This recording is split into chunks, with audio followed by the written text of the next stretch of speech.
Dans notre galaxie, exactement 400 milliards d'étoiles brûlent et la plupart sont des milliards d'années plus vieilles que le Soleil. Statistiquement, le ciel devrait regorger de signaux, de vaisseaux gigantesques et de vie. Nous pensions que rencontrer des extraterrestres n'était qu'une question de temps. Mais quand nous avons regardé le chiffre que nous avons trouvé, était effrayant. 0. Ce silence est scientifiquement impossible. Même, une seule civilisation aurait déjà dû conquérir toute la galaxie, car le temps nécessaire à la vie s'est largement écoulé. C'est pourquoi le fait que la galaxie soit dans un silence de mort est contraire à toutes les lois de la physique.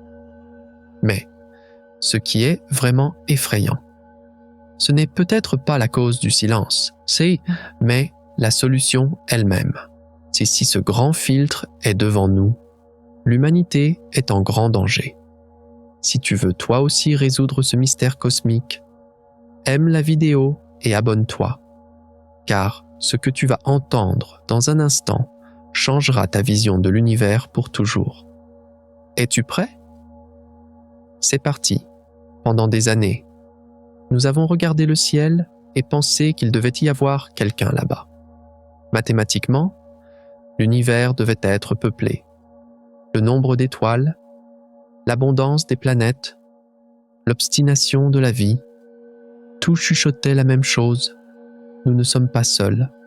Mais la réalité nous a frappés au visage, sous sa forme la plus froide et la plus silencieuse. Nous avons écouté, observé, cherché des signaux. Le résultat fut un néant effrayant. Le monde scientifique a donné un nom à cela. Ce n'était pas seulement une question, c'était la plus grande contradiction de l'histoire de l'humanité. Et tout a commencé lors d'un simple déjeuner. C'était un déjeuner ordinaire de l'année 1950.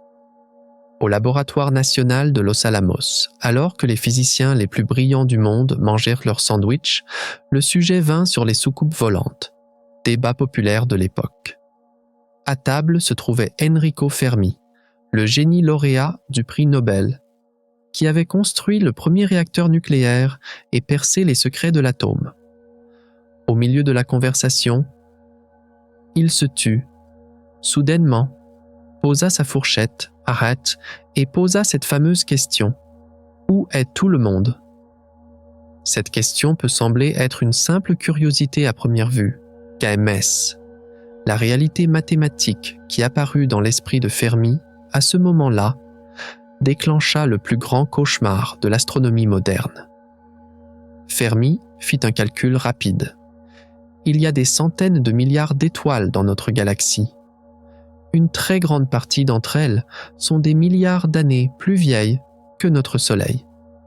Si la vie intelligente était apparue sur une infime partie de ces planètes, même sur un millionième, statistiquement, la galaxie devrait être bondée à l'heure actuelle.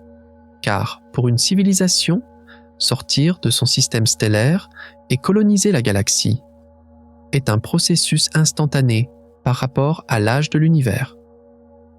Le paradoxe de Fermi est exactement cette contradiction. Alors que les chiffres crient « Ils sont là », nos observations chuchotent « Ils n'existent pas ». Et ces deux vérités ne peuvent être vraies en même temps. Soit nous faisons une erreur colossale dans nos calculs, soit nous sommes face à une réalité sombre que nous ne pouvons pas percevoir, ou peut-être que nous ne voudrions pas percevoir. Ce fossé entre l'attente et la réalité barre empêche les scientifiques de dormir depuis 70 ans. Car l'explication du silence barre pourrait concerner non seulement les extraterrestres barres, mais aussi notre propre avenir. Pour comprendre pourquoi ce silence est si effrayant, tu dois restructurer les concepts de temps et d'échelle dans ton esprit. La Voie lactée a environ 13 milliards d'années. Notre Soleil et notre Terre ne se sont formés qu'il y a 4,5 milliards d'années. Cela signifie que, alors que nous n'étions même pas un nuage de poussière, la galaxie produisait des étoiles et des planètes depuis 8 milliards d'années.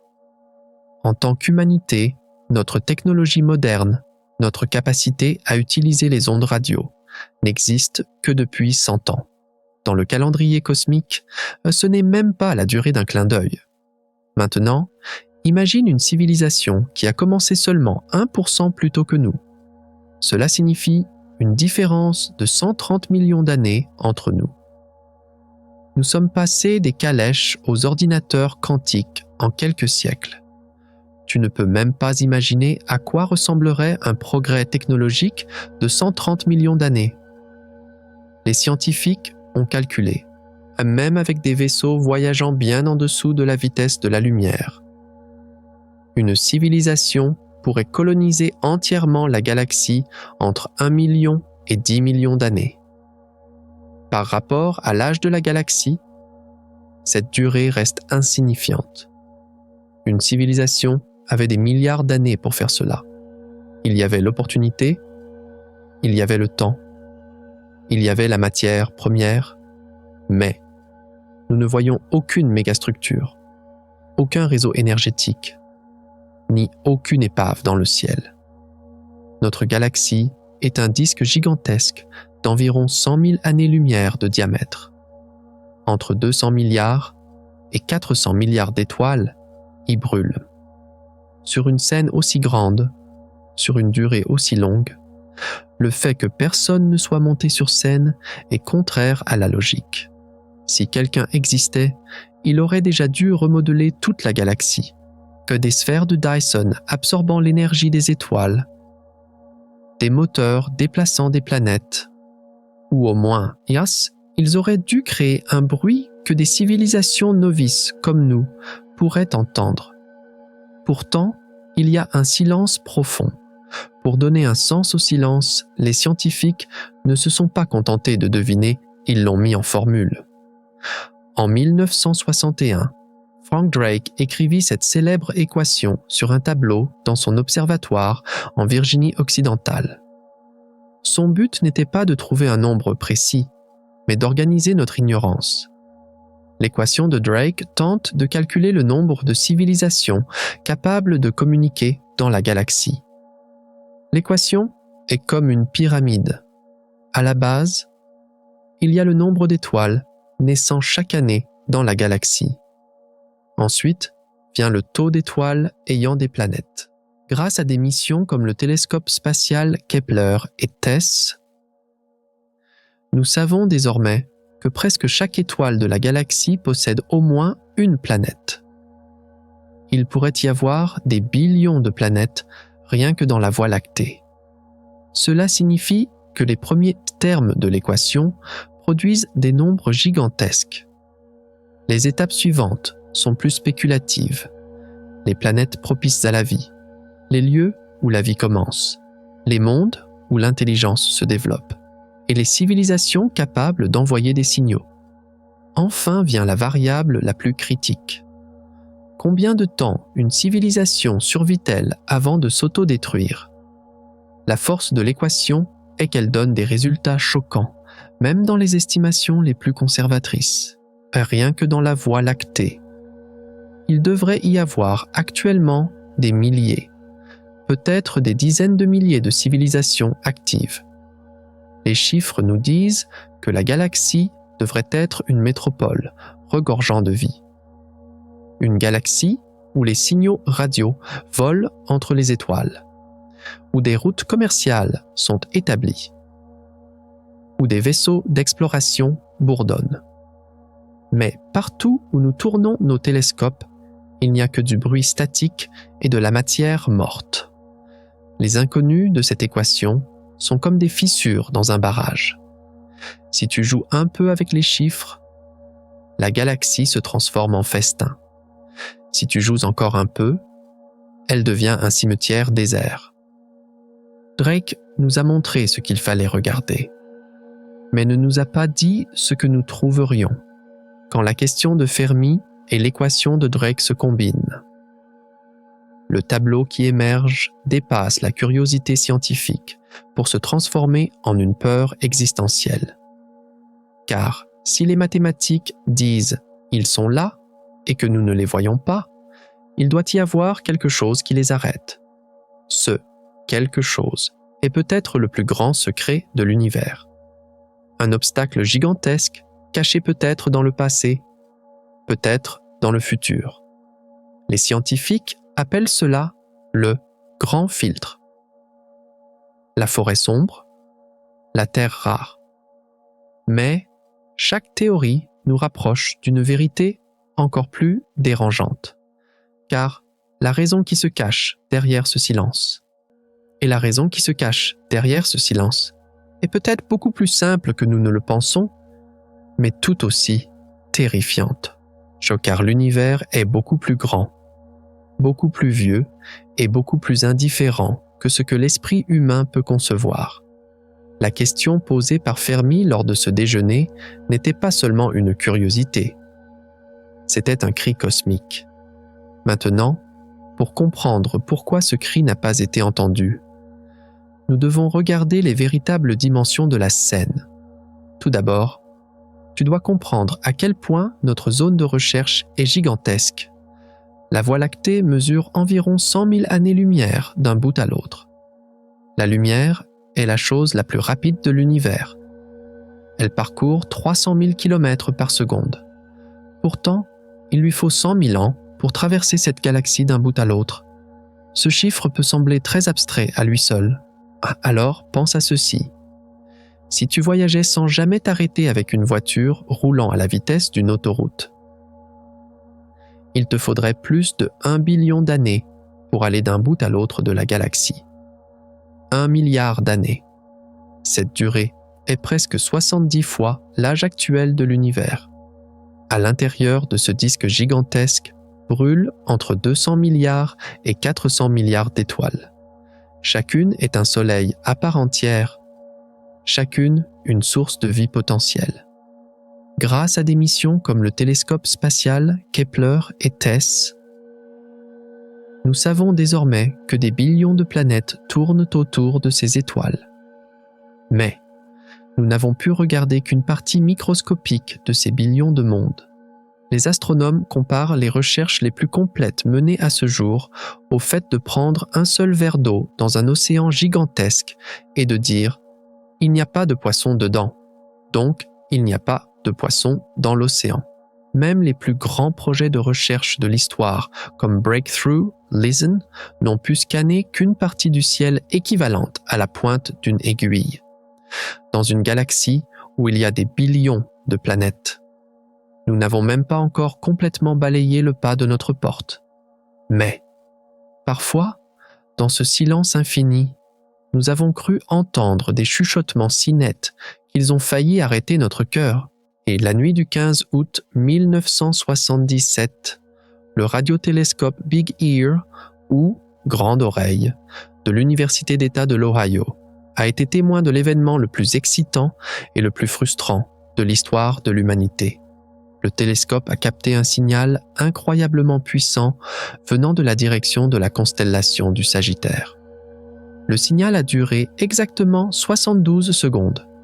Cette durée correspondait exactement au temps nécessaire pour qu'un corps céleste passe dans le champ de vision, en accord avec la vitesse de rotation du télescope. C'est-à-dire que le signal n'était pas une interférence d'origine terrestre. Il venait de l'espace profond. Plus intéressant encore, le signal était à la fréquence de 1420 MHz. C'est la fréquence d'oscillation naturelle de l'hydrogène. L'élément le plus abondant dans l'univers est l'hydrogène. Et les radioastronomes pensaient depuis des années que cette fréquence serait le canal d'eau universel que les extraterrestres choisiraient pour communiquer. L'astronome Jerry Ehman a vu cette anomalie en examinant les données sur la sortie d'ordinateur. Avec son stylo rouge barre verticale, il a encerclé le code 6EQUJ5 et a écrit un seul mot à côté. Wow! Ce signal répondait à presque tous les critères requis pour un message extraterrestre. Il était à bande étroite, puissant. semblait artificielle et venait d'une fréquence logique. Mais en science, une observation n'est pas une preuve. Pour être une preuve, elle doit se répéter. Eman et d'autres astronomes ont tourné leur télescope vers le même point à plusieurs reprises. Ils ont écouté pendant des années. D'autres observatoires se sont joints à eux. Mais le résultat fut un silence terrible. Le signal n'est jamais revenu. Il est venu et reparti comme un fantôme. Cette situation, au lieu de résoudre le paradoxe, l'a encore approfondi. Qu'était ce signal? Était-ce un dernier cri? Un balayage radar dirigé vers nous par erreur? Ou une coïncidence cruelle que l'univers nous a jouée? Nous ne connaissons toujours pas la réponse. La seule chose que nous savons, c'est que, depuis 50 ans, nous n'avons plus jamais pu dire « Waouh ». Cette incertitude et cette absence de preuves nous mènent à l'une des théories les plus sombres de la science moderne, le grand filtre. Cette idée, avancée par l'économiste Robin Hanson en 1998, a transformé la question « Où sont-ils ?» en « Qu'est-ce qui les arrête ?» Sa logique est extrêmement simple, et c'est pourquoi elle est effrayante. Le chemin allant de la matière inanimée, de la chimie morte, à une civilisation colonisant la galaxie, ressemble à une échelle. Il y a des marches sur cette échelle. Le début de la vie, la formation de cellules complexes, l'évolution de l'intelligence, le développement de la technologie et le voyage spatial. La théorie du grand filtre dit que l'une de ces marches est un mur presque impossible à franchir, une sorte de tamis cosmique. Ce tamis est si serré que sur des milliards de planètes candidates, seules quelques-unes, peut-être aucune, ne peuvent passer de l'autre côté. Des milliards de mondes peuvent démarrer la vie, mais ne peuvent atteindre l'intelligence. Des milliards d'espèces intelligentes peuvent émerger, mais ne peuvent trouver la technologie. Et des milliards de civilisations technologiques peuvent être fondées, mais ne peuvent atteindre les étoiles sans s'autodétruire. C'est là que la question qui donne la chair de poule entre en jeu. Où est le filtre? Est-il derrière nous ou devant nous? Cette distinction est la différence entre l'espoir et l'extinction. Si le filtre est derrière nous, cela signifie que nous sommes chanceux. Peut-être que le début de la vie, la biogenèse, est si difficile que nous sommes les seuls à avoir réussi dans l'univers. Ou le passage de l'unicellulaire au multicellulaire est proche de l'impossible et nous avons gagné à cette loterie. Dans ce cas, nous sommes seuls, mais en sécurité, nous avons passé le plus dur. Mais, si nous trouvons des formes de vie simples sur Mars ou sur Europe, ce scénario se transforme en cauchemar. Non, car cela signifie que le début de la vie est facile. Donc, le filtre n'est pas derrière nous. Si le filtre n'est pas derrière nous, barre verticale, il est devant nous. Cela signifie que les civilisations technologiques, après avoir atteint un certain niveau, s'autodétruisent sans exception. Guerre nucléaire, intelligence artificielle, effondrement climatique ou une catastrophe que nous n'avons pas encore découverte. Si le filtre est devant nous, la raison pour laquelle le ciel est silencieux est que tous ceux qui y sont arrivés sont morts. Cela signifie que nous courons rapidement vers ce mur. Chaque nouvelle invention technologique nous rapproche peut-être un peu plus de cette fin inévitable. La galaxie est silencieuse, car les civilisations avancées ne survivent pas longtemps, alors que nous nageons dans ce bassin de possibilités effrayantes. Il n'y a qu'une seule chose claire, la contradiction. L'équation de Drake dit « il devrait être ici ».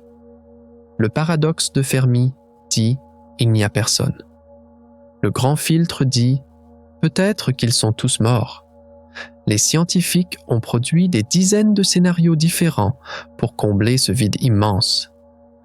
Certains reposent uniquement sur des difficultés biologiques, certains sur des prédictions sociologiques, et d'autres sur des technologies qui repoussent les limites de notre imagination. Nous avons maintenant posé les bases.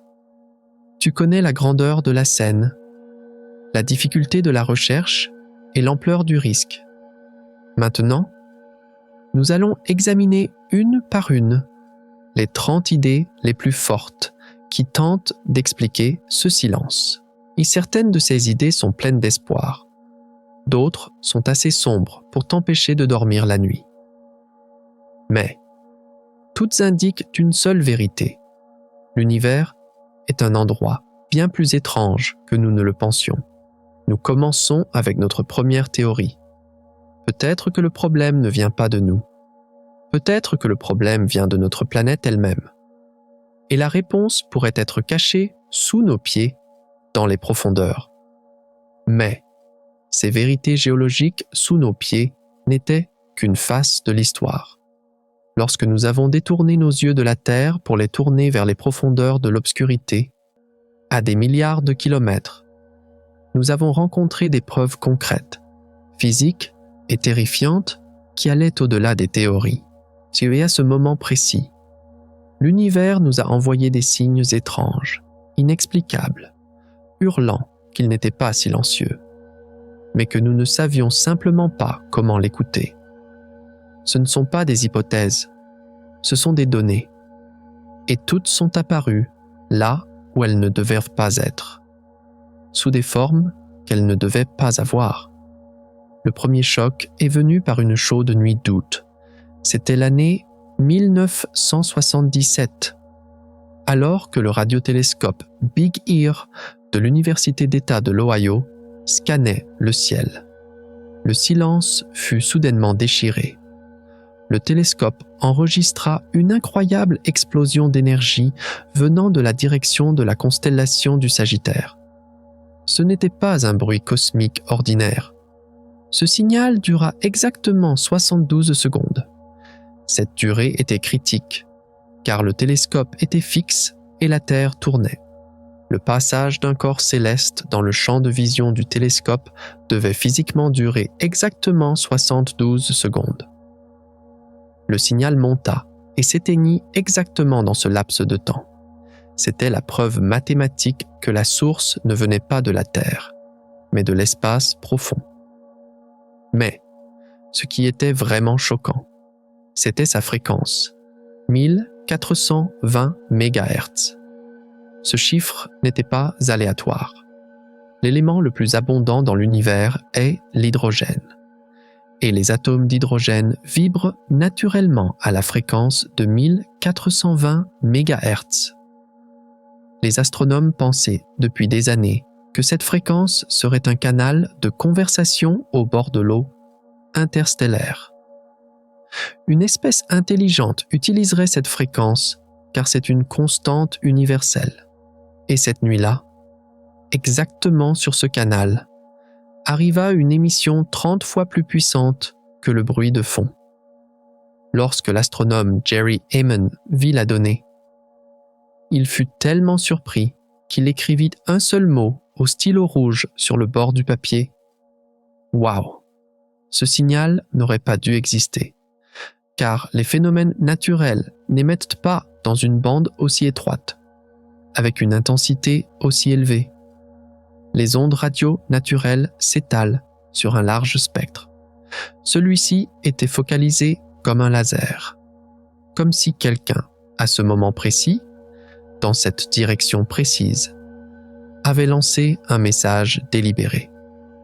Mais l'histoire ne s'est pas terminée par une fin heureuse.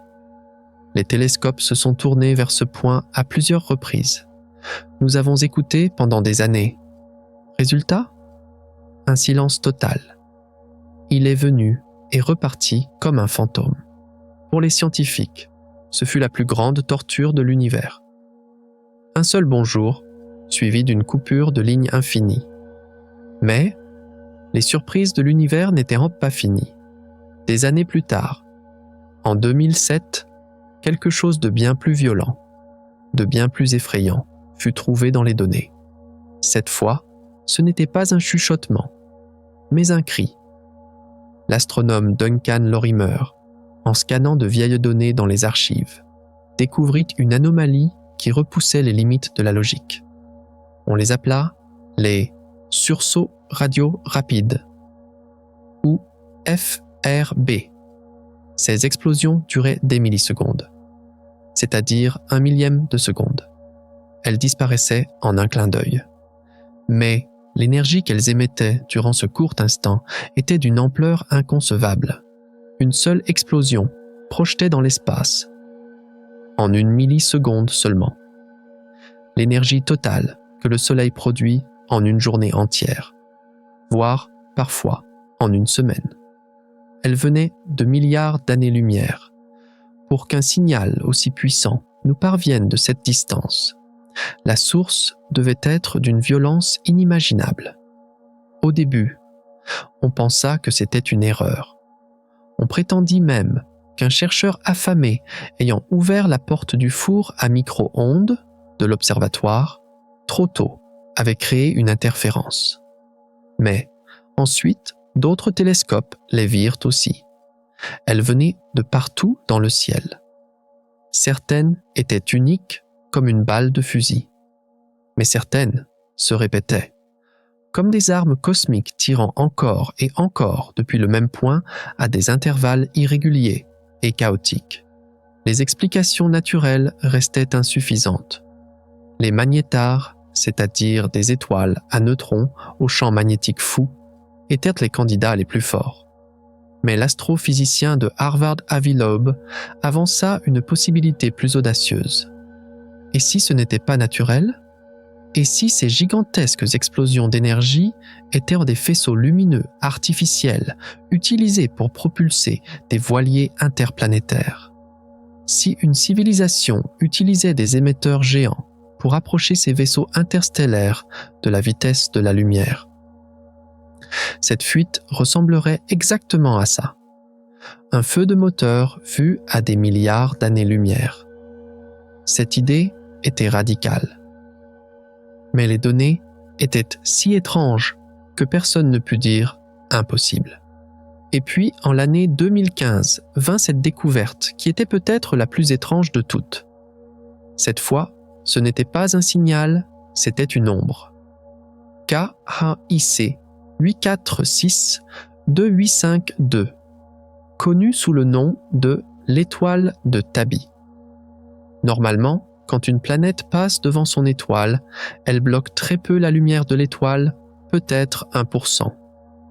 Même une géante gazeuse comme Jupiter ne peut couper la lumière d'une étoile de la taille du Soleil que de cette quantité. Ces passages sont réguliers. Ils fonctionnent comme un tic-tac d'horloge. Mais l'étoile de Tabi brisa les règles. La lumière de l'étoile diminua soudainement de 22%. 22%. Ce chiffre est un séisme en astronomie.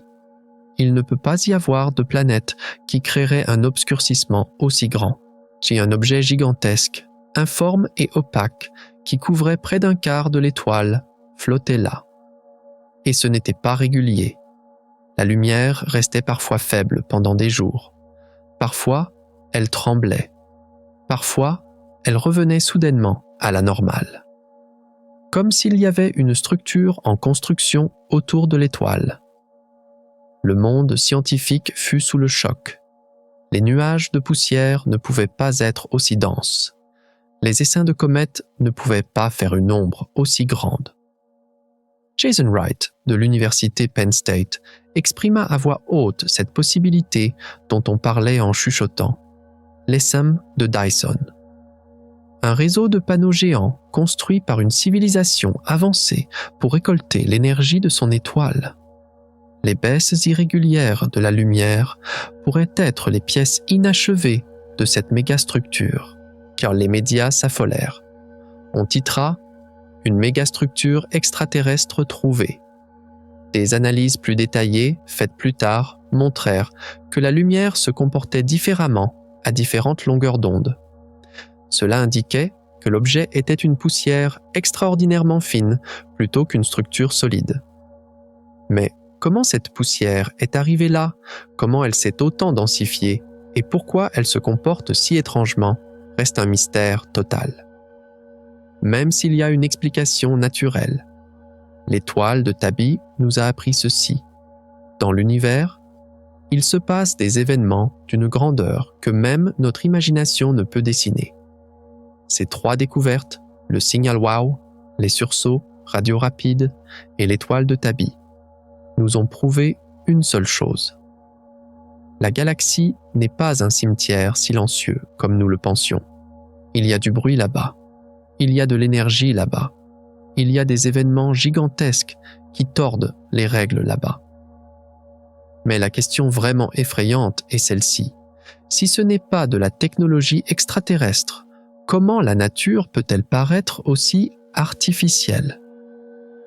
Et si ce sont vraiment des événements naturels, alors où sont les traces de la technologie? Car parmi ces bruits gigantesques, un type de silence bien plus sombre, bien plus sournois, pourrait se cacher. Peut-être que ce que nous cherchons n'est pas un signal, mais une stratégie de dissimulation. Et ce silence n'est pas seulement la preuve d'une absence, mais peut-être celle d'un processus de camouflage beaucoup plus actif, beaucoup plus sournois et issu d'une technologie beaucoup plus avancée. Car si même des structures gigantesques comme l'étoile de Tabi sont naturelles, la véritable intelligence artificielle dans l'univers a pu se camoufler si bien que nous ne pouvons pas la voir. Peut-être que ce que nous cherchons n'est pas une sphère de Dyson, mais quelque chose de beaucoup plus petit, beaucoup plus efficace et totalement invisible. Et quand les scientifiques ont mis sur la table l'une des théories les plus bouleversantes soutenant cette possibilité, la peur a laissé place à l'admiration. Cette théorie est connue sous le nom de hypothèse de la transcendance. Cette idée, la Crow, avancée par le futuriste John Smart en 2011, renverse tout. Nous avons toujours pensé que les civilisations grandiraient, se répandraient dans les galaxies, prendraient plus de place. Mais, et si la véritable intelligence faisait l'inverse? Et si les civilisations les plus avancées grandissaient non pas vers l'extérieur, mais vers l'intérieur? L'affirmation de Smart est la suivante. Quand une civilisation est assez développée, elle comprend que voyager dans ces vides immenses, froids et inefficaces de l'espace est une perte de temps. Au lieu de cela, elle réduit sa technologie à des dimensions microscopiques. Ses ordinateurs rétrécissent. L'efficacité énergétique augmente et finalement, toute la civilisation s'effondre sur elle-même comme un trou noir.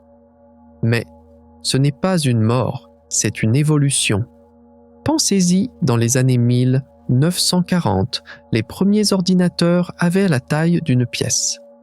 Maintenant, le téléphone dans votre poche est des millions de fois plus puissant que cette pièce. Avancez cette tendance de milliers d'années. De millions d'années. Une civilisation peut faire tenir toute sa puissance de calcul dans un espace plus petit qu'un grain de sable.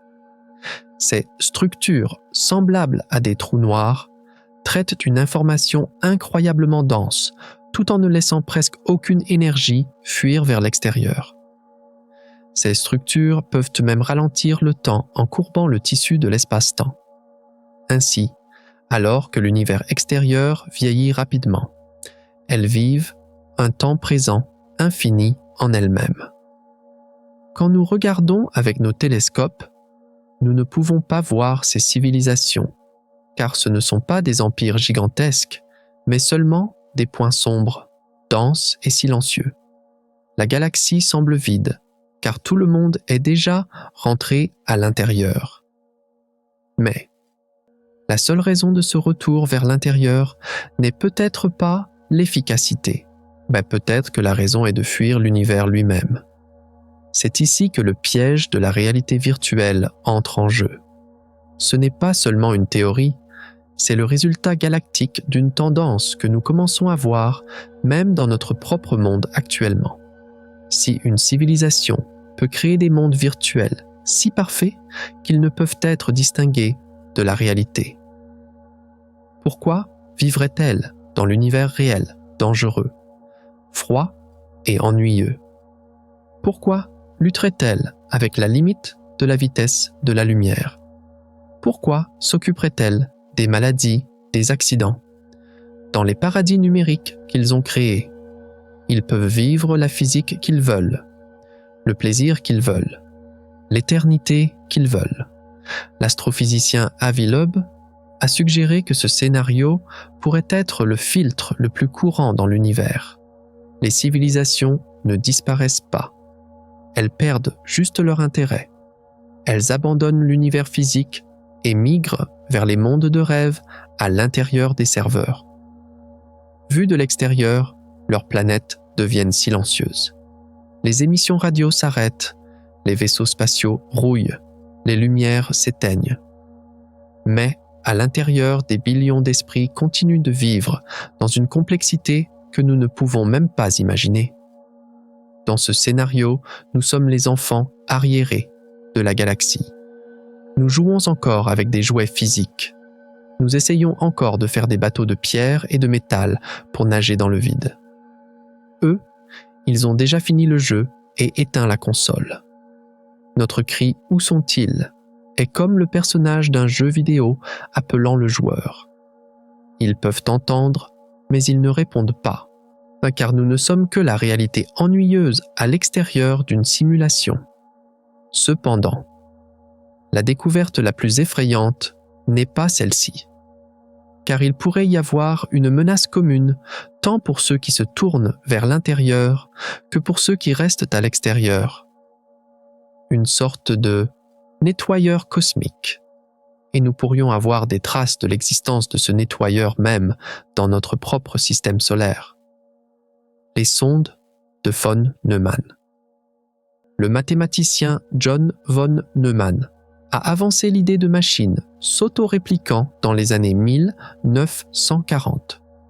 Une machine atterrit sur une planète, utilise les matières premières sur place pour faire des copies d'elle-même. Et ces copies se dispersent vers d'autres étoiles. Ce processus avance à une vitesse exponentielle. Les calculs montrent que même avec des sondes voyageant à seulement 1% de la vitesse de la lumière, elles pourraient remplir entièrement la Voie lactée en seulement 10 millions d'années, soit 1/1000 de l'âge de la galaxie. Cela signifie ceci: si une seule civilisation dans l'histoire de la galaxie avait fait ces machines une seule fois, elles devraient être partout actuellement, sur la Lune, sur Mars, dans la ceinture d'astéroïdes. Il devrait y avoir des milliards de sondes dans chaque système stellaire. Mais il n'y en a pas, ou nous ne pouvons pas les voir. Certains scientifiques suggèrent que ces sondes pourraient être endormies.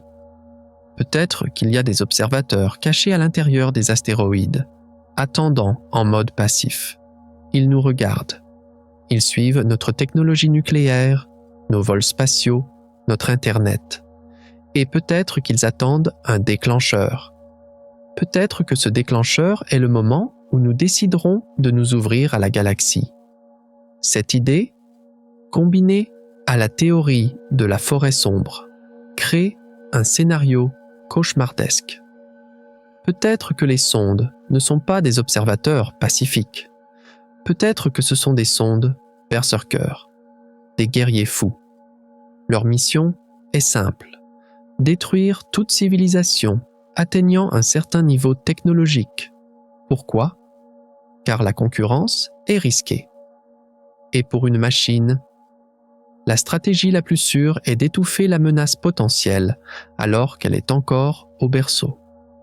Ce silence pourrait ne pas être un environnement de paix, mais une embuscade. Avec nos radios, nos télévisions, ces messages naïfs de bonjour que nous envoyons dans l'espace. Tout cela est comme un feu allumé dans une forêt sombre. Et pendant que nous dansons autour du feu, nous ne voyons pas les yeux métalliques brillants entre les arbres. Le fait que le signal WOW ait été unique, les étrangetés de l'étoile de Tabi, la violence des sursauts radio rapides. Peut-être que tout cela sont les échos de cette guerre, de ce nettoyage ou de cette fuite.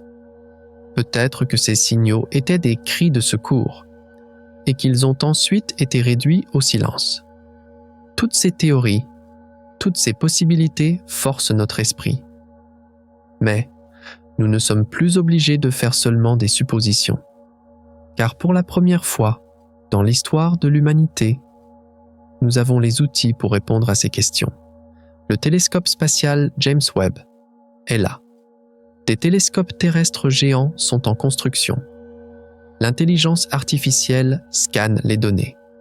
Nous n'écoutons plus seulement. Désormais, nous voyons, nous analysons et nous comprenons. Alors que nous montrent ces nouveaux yeux, que révèlent ces machines gigantesques dans les atmosphères, dans la lumière des étoiles et dans le monde quantique? Car, même si les théories sont effrayantes, les données réelles peuvent parfois être plus étranges que l'imagination. Maintenant, il est temps de plonger dans les profondeurs de cette technologie, de voir ce que nous cherchons, comment nous le cherchons et ce que nous espérons trouver. Mais comment se fait-il que malgré des technologies aussi avancées, un univers aussi grand et autant de temps, nous n'ayons toujours pas de preuves concrètes en main? Pourquoi nos télescopes, nos capteurs et nos ordinateurs les plus puissants n'ont-ils toujours pas pu capter ce signal attendu? Maintenant, il est temps de regarder de plus près les mécanismes techniques, les limites physiques et peut-être nos aveuglements perceptuels derrière ce silence.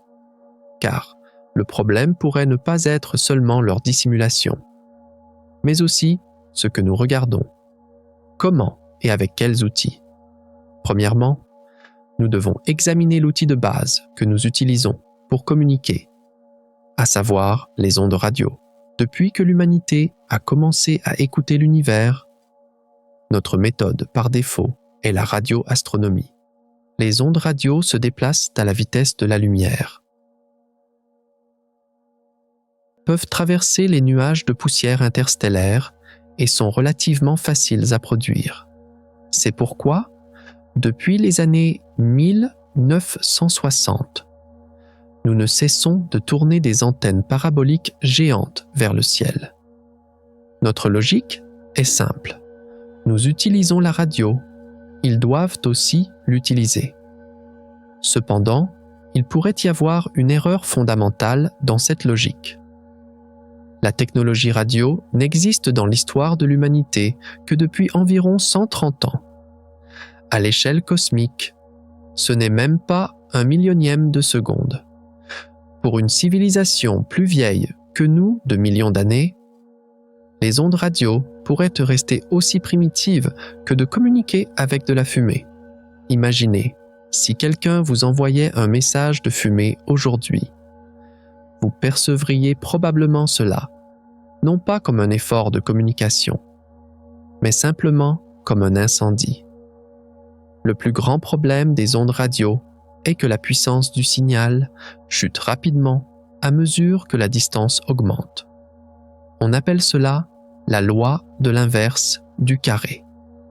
À mesure qu'on s'éloigne d'une source de signal, l'intensité du signal diminue proportionnellement au carré de la distance. Par exemple, un signal allant vers une étoile à 10 années-lumière de la Terre sera 4 fois plus faible lorsqu'il atteindra une étoile à 20 années-lumière. À 100 années-lumière, il s'affaiblit 100 fois. Rappelez-vous que le diamètre de la Voie lactée est de 100 000 années-lumière. Même nos émissions radio les plus puissantes n'ont pu atteindre qu'une partie de 1% de la galaxie. Et ce, dans un état très affaibli. Pour qu'une civilisation nous entende, elle devrait construire un émetteur géant, de la taille d'une planète, et pointer cet émetteur exactement vers nous. Sinon, leurs signaux se perdent dans le bruit de fond cosmique. Avec notre technologie actuelle, il nous est impossible de détecter les émissions de télévision d'une civilisation située à 100 années-lumière. Il devrait nous dire « bonjour » directement, avec une très haute puissance. Le deuxième grand obstacle technique est le timing. Pour que deux civilisations puissent communiquer, elles doivent exister non seulement dans le même espace, mais aussi dans la même fenêtre temporelle. L'univers a 13,8 milliards d'années, et que la Terre a 4,5 milliards d'années. L'humanité n'est ici que depuis 200 000 ans et ne peut envoyer des signaux dans l'espace que depuis les 100 dernières années. Pensez à cette situation ainsi. Imaginez deux personnes se cherchant avec des lampes torches dans une pièce sombre et gigantesque. Mais elles ne peuvent allumer et éteindre leurs lampes que pendant 1 seconde. Quelle est la probabilité que ces deux personnes allument leurs lampes exactement au même moment? Exactement l'une vers l'autre, presque 0. Voilà la situation entre nous et nos voisins potentiels. Une civilisation peut être apparue 1 milliard d'années avant nous, avoir dominé la galaxie pendant 1 million d'années et avoir disparu ensuite.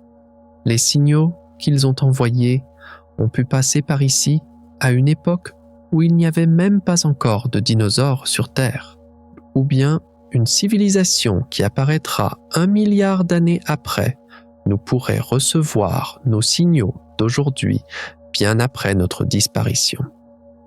Cette désynchronisation temporelle est l'une des explications techniques les plus cruelles du paradoxe de Fermi. Les signaux peuvent être là, mais les oreilles pour les capter vivent peut-être au mauvais moment. Le troisième mécanisme est l'étroitesse de nos méthodes de recherche. Nous faisons une recherche anthropomorphique, c'est-à-dire centrée sur l'humain. Nous croyons que notre propre technologie, nos propres méthodes de communication et notre propre logique sont universelles. Mais la physique de l'univers est bien plus large que notre imagination. Par exemple, une civilisation avancée pourrait utiliser les ondes gravitationnelles ou les neutrinos pour communiquer au lieu des ondes électromagnétiques comme la radio ou la lumière. Les neutrinos sont des particules presque sans masse et peuvent traverser la matière sans interagir. Un message en neutrinos peut traverser une planète, une étoile, voire une galaxie sans être altéré. C'est une méthode parfaite pour la communication cosmique. Mais détecter les neutrinos est incroyablement difficile. Nos détecteurs de neutrinos sont des appareils primitifs enterrés sous des réservoirs d'eau géants, ne pouvant attraper que quelques neutrinos sur des milliards. Si l'Internet galactique fonctionne sur les neutrinos, nous nous tenons actuellement en plein milieu de ce réseau, mais nous n'avons pas de modem.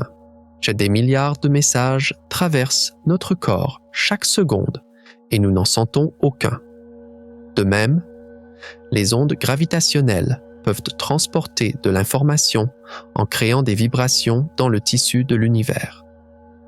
Nous n'avons pu détecter ces ondes pour la première fois qu'en 2015, avec le détecteur LIGO. Et lui n'a pu entendre que les événements les plus violents de l'univers, comme la collision de 2 trous noirs. Pour entendre un signal de communication délicat avec cette méthode, notre technologie doit se développer des milliers de fois plus. Le quatrième mécanisme, et peut-être le plus déroutant, est le problème de la compression de données et du cryptage. Selon la théorie de l'information, plus un message est compressé efficacement, plus il ressemble à du bruit aléatoire. Une civilisation avancée voudra maximiser l'efficacité de sa communication. Cela signifie qu'ils compresseront leurs données si intensément que pour un observateur primitif regardant de l'extérieur, c'est-à-dire nous, ce signal ne ressemblera qu'à un grésillement statique. Vous pouvez penser à cela comme la différence entre une radio analogique et un signal Wi-Fi numérique.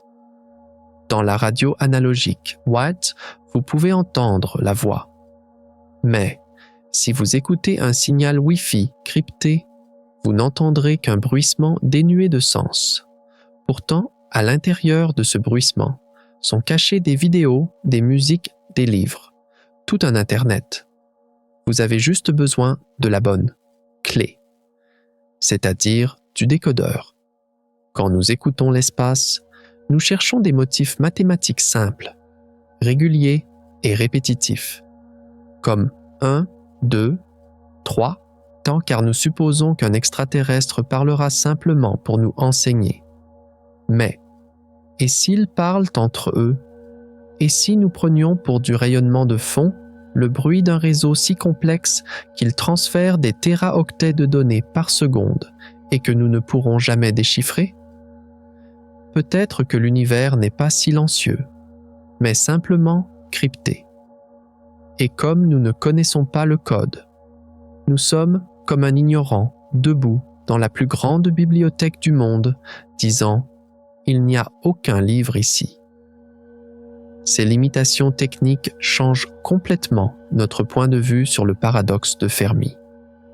Le problème pourrait ne pas être leur absence, mais notre cécité, notre surdité et notre ignorance. Mais au-delà de ces obstacles, il pourrait y avoir un obstacle bien plus grand, non pas physique, mais biologique et environnemental.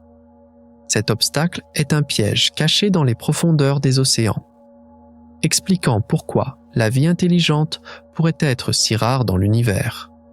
Ou plus précisément, pourquoi elle ne peut atteindre les étoiles. Et cet obstacle repose sur un scénario extrêmement logique, mais tout aussi triste, connu sous le nom de hypothèse du monde océan. Car l'idée que l'eau, composant le plus fondamental pour la vie, puisse être en réalité la plus grande cage empêchant une civilisation d'atteindre les étoiles, jette à la poubelle toutes les représentations d'extraterrestres auxquelles nous sommes habitués. Nous avons toujours imaginé les extraterrestres dans des vaisseaux, des fusées, des villes.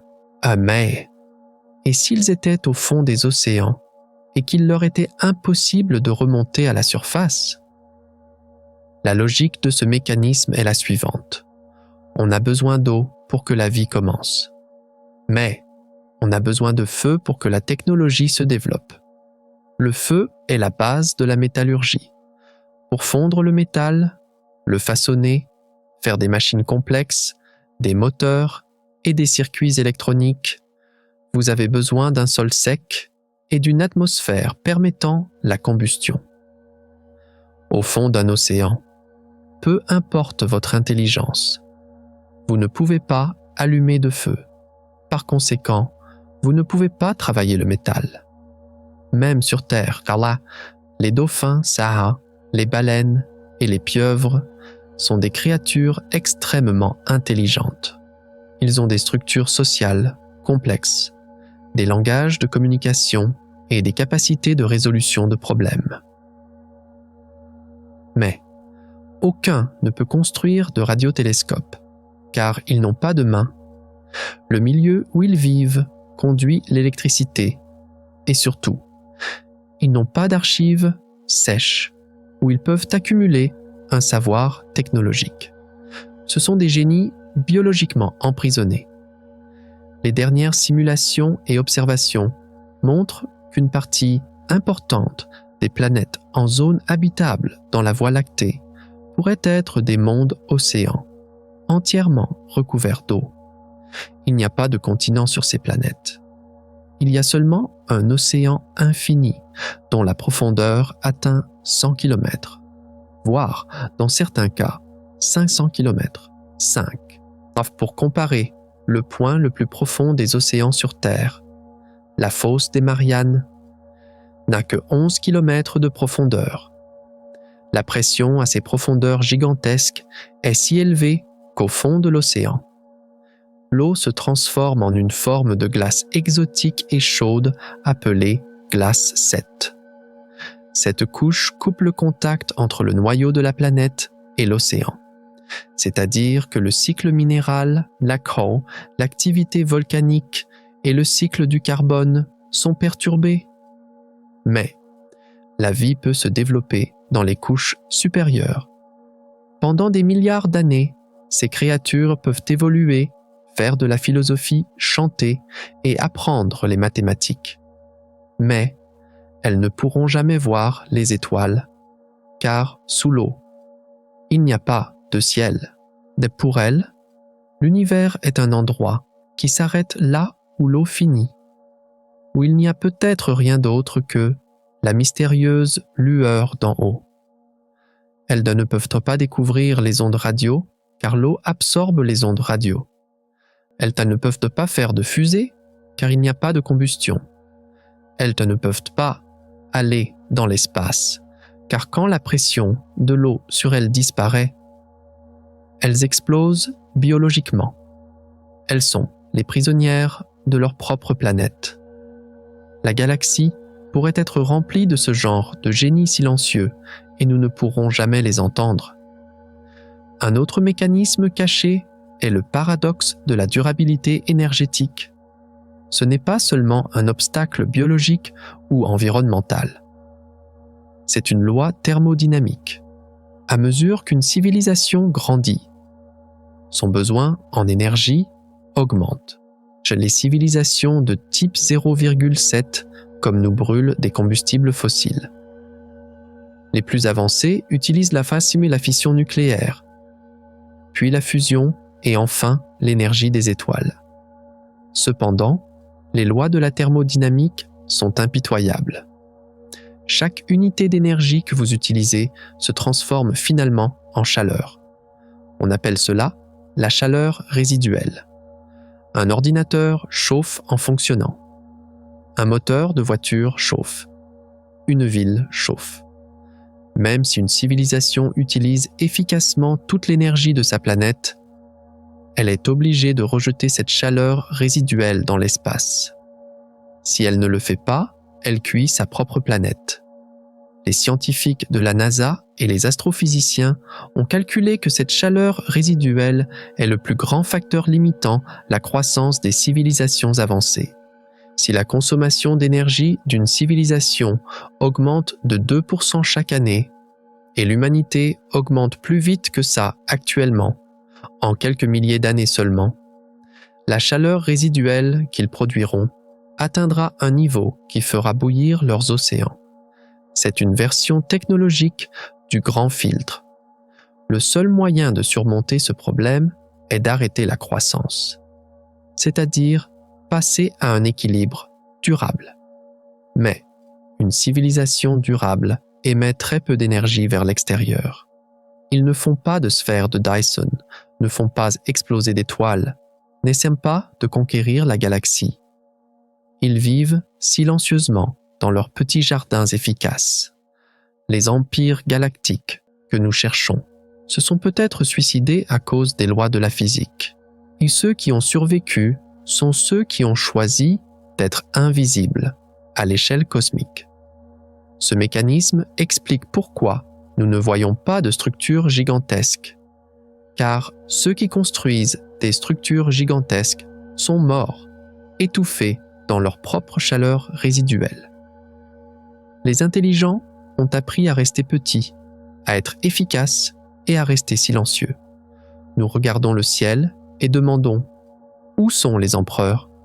Réponse « Les empereurs sont morts. Seuls les moines ont survécu. » Enfin, nous devons aborder le mécanisme peut-être le plus spéculatif, mais tout aussi bouleversant de la dilatation temporelle et des ordinateurs trous noirs. Cela constitue l'infrastructure physique de l'hypothèse de la transcendance dont nous avons parlé plus tôt. Selon la théorie de la relativité générale, le temps s'écoule plus lentement dans un champ gravitationnel fort. Près de l'horizon des événements d'un trou noir, le temps arrive presque au point d'arrêt par rapport à l'univers extérieur. Maintenant, imaginez une super-intelligence qui pense à la fin de l'univers. La période chaude actuelle de l'univers est inefficace pour les calculs informatiques. De plus, l'univers s'étend et les étoiles s'éteindront un jour. L'énergie se raréfiera. Quelle est la stratégie la plus logique? Entrer en hibernation. Ces civilisations peuvent se charger ou charger leur conscience dans des super-ordinateurs géants et placer ces ordinateurs en orbite autour d'un trou noir. Grâce à la forte attraction du trou noir, leur temps ralentit. Alors que des milliards d'années passent à l'extérieur, seulement quelques minutes passent pour eux. Ainsi, ils peuvent attendre le refroidissement de l'univers, l'arrivée de l'âge sombre et ce futur lointain où faire des calculs deviendra thermodynamiquement le plus efficace. On appelle cette stratégie estivation ou sommeil d'été. Des chercheurs de l'université d'Oxford ont montré que c'était mathématiquement la stratégie de survie la plus logique. Actuellement, l'univers est trop chaud. Faire des calculs coûte cher. Les civilisations intelligentes voient peut-être la période actuelle comme une heure de sieste. Notre existence actuelle pourrait n'être qu'un court rêve dans leur sommeil. Nous sommes bruyants. Nous gaspillons de l'énergie et nous sommes pressés. Eux, ils sont patients, silencieux et au-delà du temps. La galaxie semble vide, car tout le monde attend ce futur froid et lointain où la fête commencera vraiment. Nous sommes comme des invités confus, arrivés trop tôt à la fête, parlant tout seuls dans la salle vide. Ils plongent un verre dans l'océan Pacifique et disent « Il n'y a pas de poissons ici. Donc, il n'y a pas de vie dans l'océan. » Ce chiffre correspond à un taux de 10 puissance moins 18, c'est-à-dire qu'en fait, nous n'avons pas encore cherché. Nous n'avons même pas encore commencé. La galaxie n'est pas silencieuse. Nous sommes sourds. Nous sommes paresseux. Et nous sommes impatients. Nous avons tourné nos télescopes vers 1/1000e du ciel. Pour seulement quelques minutes. Et nous avons conclu à la solitude universelle. Ce n'est pas de la science, c'est un caprice cosmique. Cette analyse a créé un changement de paradigme dans le monde scientifique.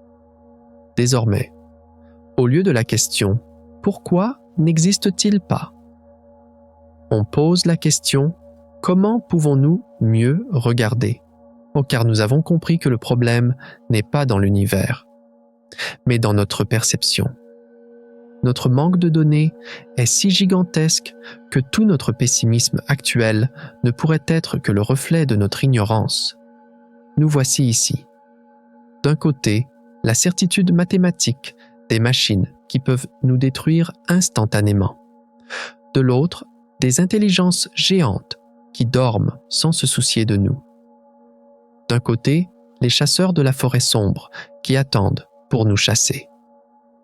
De l'autre, la honte de notre propre cécité. 4 réalités différentes, 4 fins différentes. Et toutes sont construites sur ces découvertes physiques que nous avons vues en 4A, comme des colonnes logiques solides, comme du béton. Mais, maintenant, il est temps de s'arrêter et de réfléchir. Il est temps de respirer. Car tout ce bruit, tous ces chiffres, toutes ces galaxies géantes, et ces scénarios terribles tournent et reviennent se nouer en un seul point. Ce point n'est ni la lune de Jupiter, ni une galaxie à 13 milliards d'années-lumière. Ce point est ce petit rocher bleu et fragile sur lequel nous nous tenons actuellement. Que signifient toutes ces possibilités, tous ces peut-être, pour nous, pour toi, pour la personne ordinaire qui va au travail le matin et regarde le ciel le soir? La réponse est bien plus personnelle, bien plus profonde et bien plus urgente que tu ne le penses. Car ce qui détermine notre place dans l'univers, ce ne sont pas les extraterrestres que nous trouverons, mais le visage que nous verrons dans le miroir. Et maintenant, nous nous demandons, au milieu de tous ces nombres gigantesques, de cette obscurité infinie et de ce silence insoluble, Quelle est notre vraie place? Sommes-nous des réfugiés lâches, se cachant dans une galaxie envahie par les machines? Ou sommes-nous des gardiens solitaires, montant la garde dans un univers où tout le monde dort? Peut-être que la réponse n'est pas cachée dans ces étoiles lointaines que nous cherchons, mais juste ici, dans cette contradiction profonde en nous. Car le paradoxe de Fermi n'est pas seulement un problème mathématique concernant les extraterrestres, c'est un miroir gigantesque questionnant la posture de l'âme humaine face à l'univers. Quand nous regardons dans ce miroir, la première chose que nous voyons est ce contraste écrasant et en même temps glorifiant créé par la dimension. Et d'un côté se tient cette grandeur inconcevable de l'univers observable, large de 93 milliards d'années-lumière. De l'autre te tient toi, emprisonné dans un corps fragile à base de carbone, mesurant en moyenne 1,7 mètres. Cette différence d'échelle est tellement au-delà des limites que notre cerveau peut saisir, que même y penser crée une sorte de vertige. L'univers est si grand que même à la vitesse de la lumière, aller d'un bout à l'autre prend des milliards d'années. Si vous visitiez chacune des 400 milliards d'étoiles de notre galaxie pendant seulement 1 seconde, il vous faudrait 12 000 ans pour terminer ce tour. Et ce n'est que notre galaxie. Il y a des billions de galaxies comme celle-ci dans l'univers. Sur cette scène immense, la Terre est plus petite qu'un grain de sable. Et toi? Tu es un rien sur un atome sur ce grain de sable. Physiquement, l'univers ne se soucie pas de toi. Quand une supernova explose, elle ne pense pas à tes rêves, à tes amours ou à tes peurs. Quand une météorite tombe, elle ne se soucie pas de tes plans. L'univers est un mécanisme géant, froid et indifférent, qui agit comme s'il ignorait ton existence. Mais, dans cette petitesse tragique, est cachée une beauté paradoxale. Car cet univers géant et indifférent a travaillé pendant 13,8 milliards d'années pour te former. Le fer dans tes veines a été forgé dans le noyau d'une étoile ayant explosé il y a des milliards d'années. L'oxygène dans tes poumons était le dernier souffle d'une étoile morte. Le calcium dans tes os a été cuit dans un four cosmique. Tu n'es pas un étranger à l'extérieur de l'univers qui le regarde, car tu es l'univers lui-même. Tu es ce point rare, miraculeux, où l'univers s'expérimente lui-même, réfléchit sur lui-même et est témoin de sa propre beauté. La petitesse de la dimension ne diminue pas la grandeur du sens. Au contraire, elle l'augmente. Car aucune de ces galaxies géantes, aucune de ces nébuleuses brillantes ne peut ressentir une seule émotion. Une seule pensée, une seule curiosité que tu ressens actuellement. Elles peuvent être grandes, mais elles sont aveugles. Tu es petit, mais tu vois. Tu es l'œil de l'univers. C'est pourquoi, quand tu te sens perdu dans ce vide infini, rappelle-toi qu'en fait, la seule chose qui donne du sens à ce vide, c'est toi. Sans toi, l'univers ne serait qu'un film muet jouant dans le noir. Le deuxième grand contraste réside dans la nature impitoyable et pourtant si précieuse du temps. L'âge de l'univers est un précipice qui force les limites de l'esprit humain. 13,8 milliards d'années. Si nous faisions tenir cette durée dans un calendrier, l'histoire de l'humanité correspondrait au dernier centième de la dernière seconde du dernier jour de ce calendrier.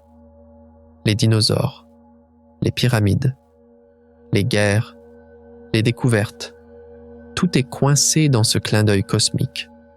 Cette profondeur du temps nous frappe au visage avec notre fugacité comme une gifle. Nous sommes comme des brins de paille dérivant sur un fleuve infini. Nous fondons une civilisation, nous érigeons des gratte-ciels, nous écrivons des lois et nous pensons que tout cela durera éternellement. Mais, à l'échelle de temps de l'univers toute notre civilisation durera aussi peu de temps qu'un éclair. Peut-être 10 000 ans, peut-être 1 million d'années. Mais à la fin, l'entropie avalera tout. Les étoiles s'éteindront, les trous noirs s'évaporeront, et il ne restera qu'un néant froid. C'est cette terrible vérité qui entr'ouvre la porte du nihilisme et fait poser la question « Tout cela est-il vain ?» Mais c'est précisément cette fugacité qui rend notre existence précieuse. Car ce qui est éternel n'a pas de valeur, ce qui est rare est précieux. Chaque souffle que tu prends, maintenant, chaque moment que tu vis est un événement unique qui ne se répétera jamais dans l'histoire de l'univers. Tu as saisi la chance d'apparaître en tant qu'être conscient sur ce fleuve de temps infini. Tu as pu te réveiller du sommeil de la matière morte qui a duré des milliards d'années et dire « Je suis là ». En ce court instant est le moment le plus brillant, le plus intense et le plus significatif de l'univers. Tu n'es pas la victime du temps, tu es le fruit du temps, tout l'effort du passé, toutes ces formations d'étoiles, tous ces processus évolutifs étaient matas pour t'amener à cet instant. Et tout le potentiel du futur est caché dans les choix que tu feras maintenant. C'est pourquoi, au lieu de t'attrister de la brièveté du temps, tu dois te concentrer sur l'intensité que tu fais tenir dans cette brièveté. La vie d'un papillon est courte, mais le vol qu'il vit dans cette vie est plus précieux qu'un rocher qui reste immobile 1000 ans. Toi aussi, tu es ce papillon cosmique. Ton battement d'aile peut durer peu de temps, mais le vent que tu crées résonnera jusqu'à l'éternité. Le troisième contraste est entre ce froid glacial de la solitude et ce chaud besoin de lien. C'est le côté le plus douloureux du paradoxe de Fermi. La question « Où sont-ils » est en fait la question « Est-ce qu'il y a quelqu'un qui m'entend ?» Nous sommes sur un radeau dérivant tout seul dans un océan cosmique. Autour de nous, c'est sombre, silencieux et désert. Nous envoyons des signaux radio. Nous gravons des messages sur des disques d'or. Nous crions dans le vide. Mais la réponse ne vient pas. Ce silence déclenche la peur la plus profonde de l'humain, l'abandon. Comme si l'univers nous avait mis au monde et nous avait laissés devant la porte ensuite. Il y a des milliards de planètes, mais aucune ne nous parle. Des milliards d'années ont passé, mais personne n'est venu nous rendre visite. Et cette situation peut nous mettre dans une psychologie d'orphelinat cosmique. Elle peut nous faire nous sentir insignifiants, oubliés et mal aimés. La question « Si personne n'est là, pourquoi sommes-nous là ?» allume la mèche d'une crise existentielle. Mais cette solitude est en fait la preuve la plus forte, montrant à quel point nous avons besoin les uns des autres. Si personne n'est dehors, la seule chose que nous avons, c'est nous. Si ces étoiles lointaines et silencieuses ne nous répondent pas, nous devons mieux écouter les voix sur notre propre planète. Cette solitude est la plus grande force qui devrait unir l'humanité. Les frontières, les drapeaux, les idéologies, tout perd son sens face à ce vide cosmique. Tu es sur ce même petit radeau avec les 8 milliards d'autres humains de cette planète. Si vous partagez tous la même solitude, la même peur, le même espoir.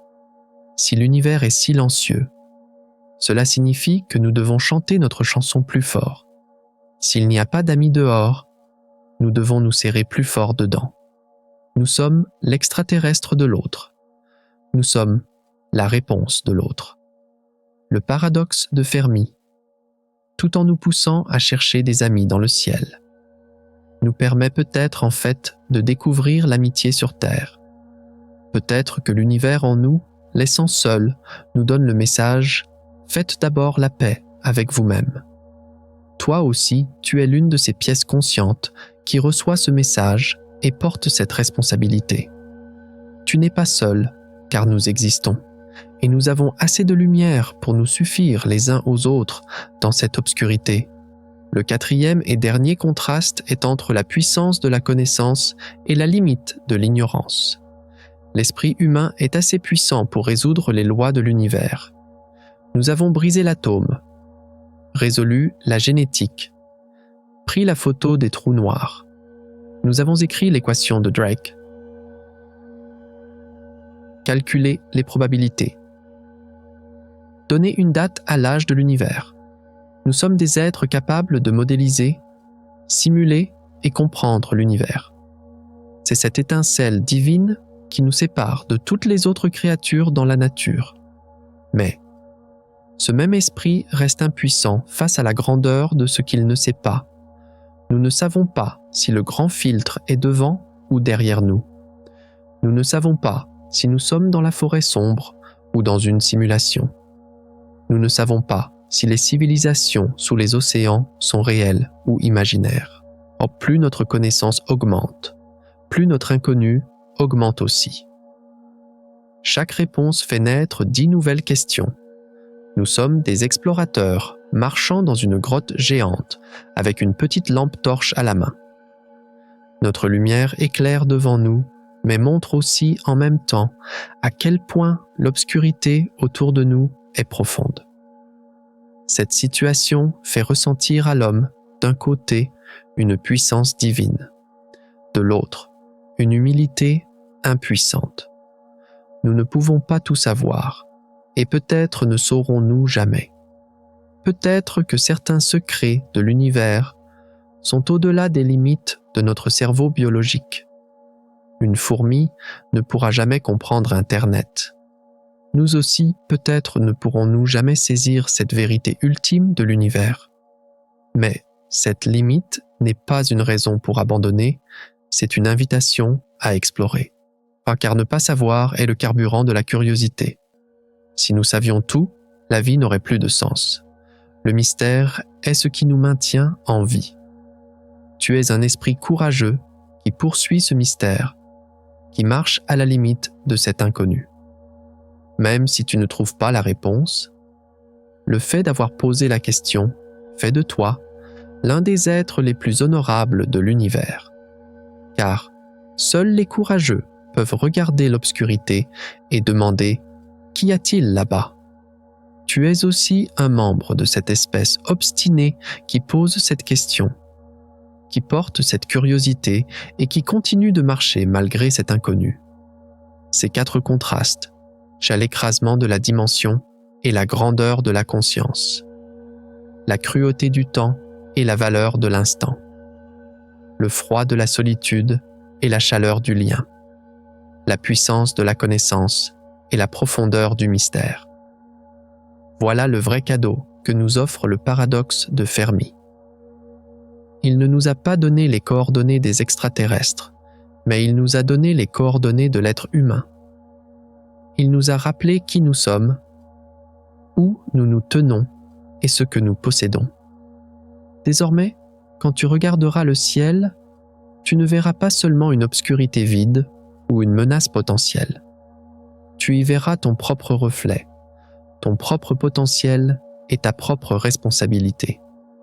Car ces étoiles sont l'endroit où ton histoire a commencé. Et peut-être l'endroit où ton histoire continuera. MS, comment cette histoire finira ne dépend pas des étoiles, mais de toi. Car sur cette scène immense, c'est toi qui écris les répliques, qui joue et qui applaudit. Mais l'histoire ne s'arrête pas là, car toutes ces déductions philosophiques, tous ces voyages intérieurs nous amènent à une question bien plus concrète, bien plus urgente et bien plus pratique. La philosophie, c'est beau, mais il faut survivre. Et notre survie ne dépend pas seulement de nos pensées, mais de nos actions. Maintenant, que allons-nous faire avec cette prise de conscience ? Et cette nécessité d'action nous mène à la pointe la plus tranchante des possibilités, à ces 3 derniers grands scénarios. Car la réponse à la question « Qui sommes-nous ?» que nous avons posée dans la section 5A change complètement selon la théorie qui est vraie concernant l'état de l'univers. Désormais, nous n'avons pas seulement des équations mathématiques ou des obstacles physiques en main. Nous avons 3 cartes routières différentes qui détermineront le destin de l'humanité. Et chacune de ces cartes charge tes épaules. Ta conscience et ta vie quotidienne d'une responsabilité différente, mais tout aussi lourde. La première grande possibilité est la plus effrayante, mais en même temps la plus sublime. Nous sommes totalement seuls. Cette pensée peut sembler comme une glace qui te serre le cœur au début. 2 billions de galaxies dans chacune des centaines de milliards d'étoiles. Et sur toute cette scène immense, nous sommes les seuls êtres possédant une conscience, pouvant dire « j'existe », pouvant apprécier la beauté de l'univers. Cela peut sembler être un gaspillage cosmique. Cela peut être ressenti comme un vide tragique. Si nous n'existons pas, personne n'entendra l'univers.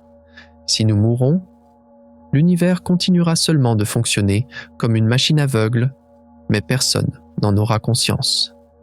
Mais, dans cette solitude tragique est cachée une vérité incroyablement belle et fortifiante.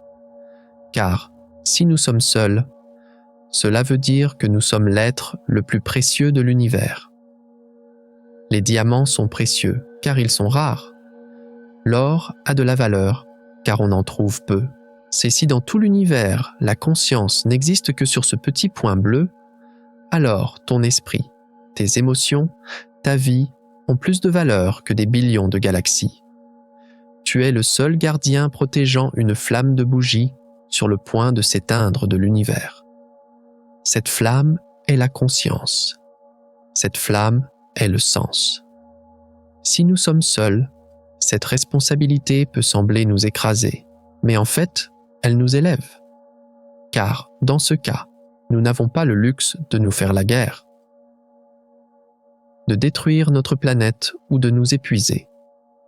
Nous sommes le seul espoir de l'univers.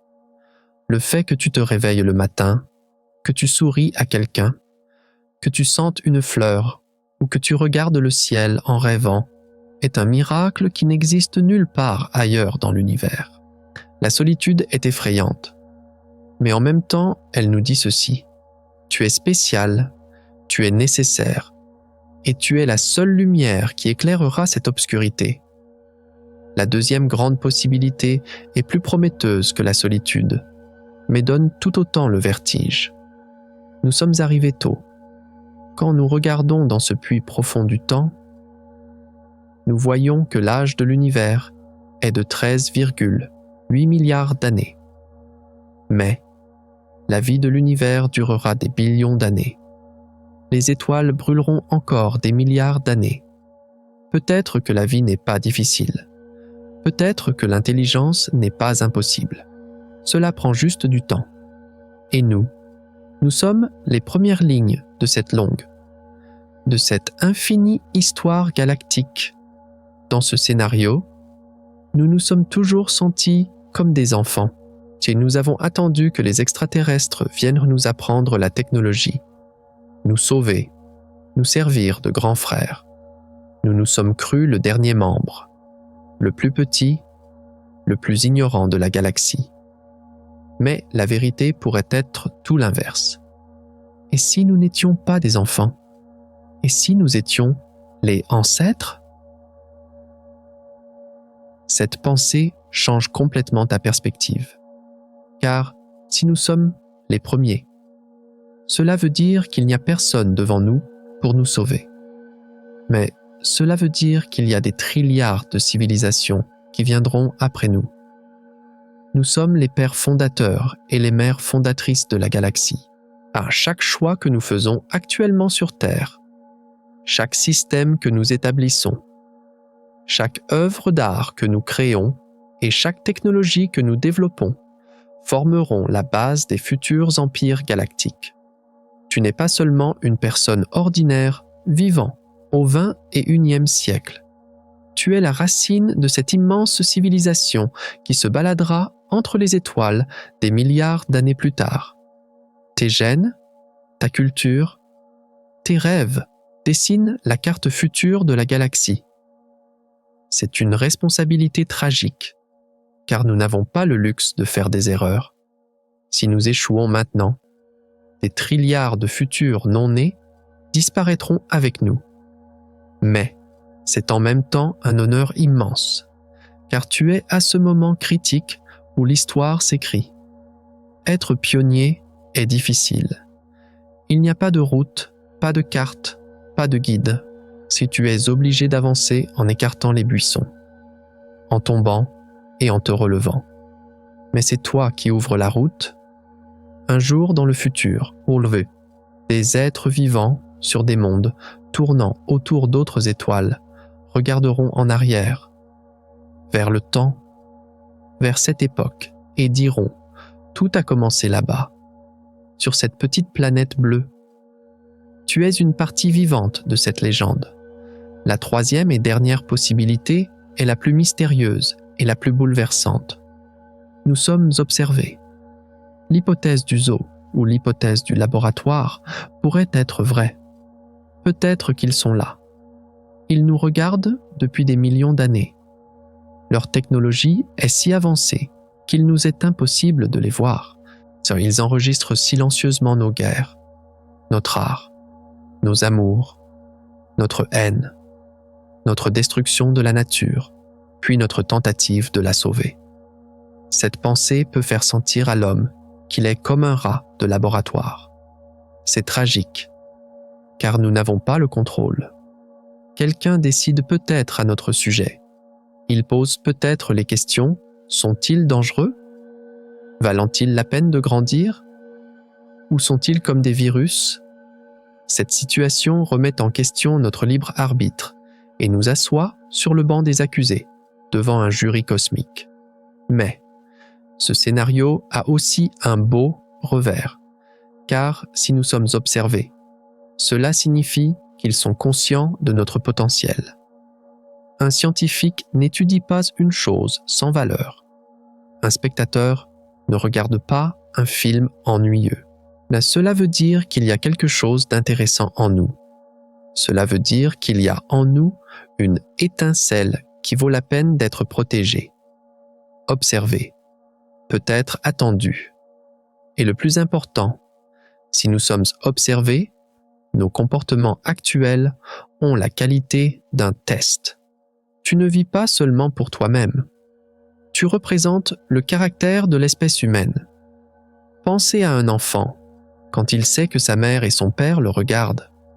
Son comportement change. Il devient plus attentif, agit de manière plus responsable, essaie de montrer son potentiel. Peut-être qu'en tant qu'humanité, nous devons atteindre cette maturité. Peut-être que la raison du silence est que nous ne sommes pas encore prêts, mais tant que nous pointerons des armes nucléaires les uns sur les autres, tant que nous transformerons notre planète en poubelle, tant que nous regarderons ce qui est différent avec haine, nous ne serons pas acceptés dans la communauté cosmique. Le silence n'est pas une punition, c'est une période d'attente. Et quand cette période finira, ne dépend pas des étoiles, mais de nous. Chaque bonne action que tu fais chaque jour, la patience que tu montres, la connaissance que tu acquiers est un point qui aide l'humanité à réussir cet examen. Maintenant, je veux que tu t'arrêtes et que tu prennes une profonde respiration. Et je veux te poser cette question qui n'est pas dans notre source, mais qui bat au cœur de tout ce qui a été raconté. Que ressens-tu après avoir entendu toutes ces possibilités? Quel est le sentiment qui s'éveille en toi? La peur ou l'excitation? Te sens-tu perdu, tout petit et sans défense dans ce vide infini de l'univers? Ou penses-tu être le bijou le plus précieux, le plus rare à l'intérieur de ce vide géant?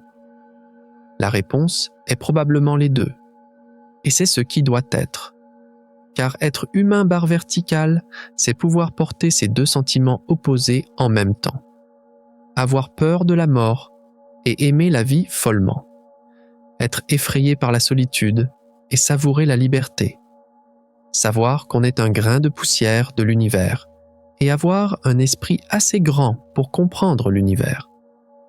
Cette contradiction n'est pas notre malédiction, c'est notre force.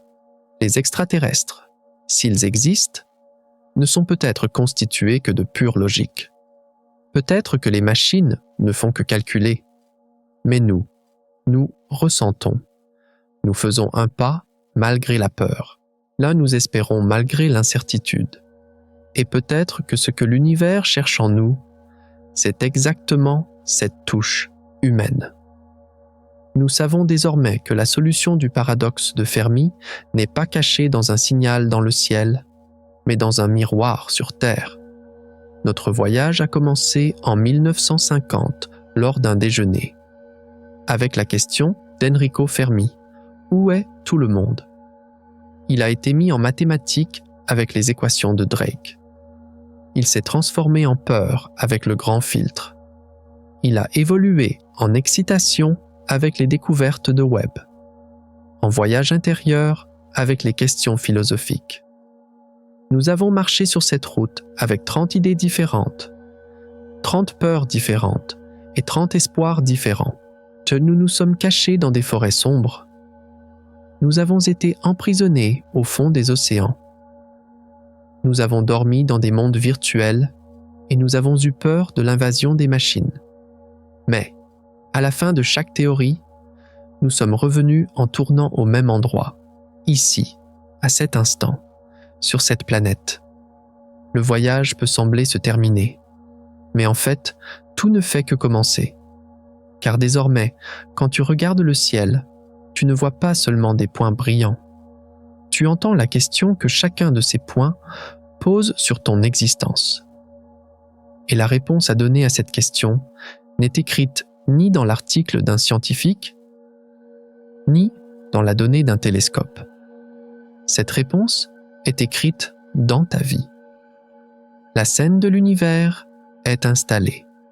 Les lumières sont allumées. Or, les spectateurs, que ce soit les générations après nous ou des extraterrestres invisibles, ont pris place et le silence attend que tu parles. Il est temps de dire le dernier mot.